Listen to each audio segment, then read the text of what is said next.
buyers learning on their own, whether they're right or wrong. That trend, of course, has only gotten worse. In fact, you could probably argue buyers have never been more informed than ever before, and Gen AI is probably going to make that even worse. I guess it depends on how you think that's a good or bad thing. But now they're going to have that making quite literally predictions or recommendations on this provider versus that provider. ChatGPT is the new search engine. Salespeople are telling me that customers are reaching out saying, ChatGPT put you on the short list. Yes, exactly. But maybe go as even a step further, which is choose this one for that one, choose this other provider for this other thing. And yet at the same time, a big part of the Jolt story was a significant increase in hesitation to purchase. One of the first big findings from Jolt was more and more deals ending in no decision. And you sort of look at those two things together, and it's this kind of massive conundrum for the seller, because what it feels like almost is as if the more informed the buyer gets, the more hesitant they get. What the heck do you do there?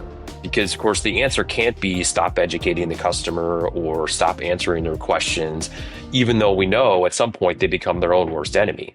Trying to look for certainty in places they can't actually get to certainty. How do you engage a buyer like that, who kind of comes in with these entrenched beliefs, is rather combative in nature with lots of objections, some of them value-based, some of them fear-based, and yet are sort of very unproductive in how they explore and often end in these no decisions? How do you forecast? How do you qualify? Like, a lot of the math has changed in terms of that cycle dynamic. So for us, that's kind of the broad set of trends that we're keeping an eye on.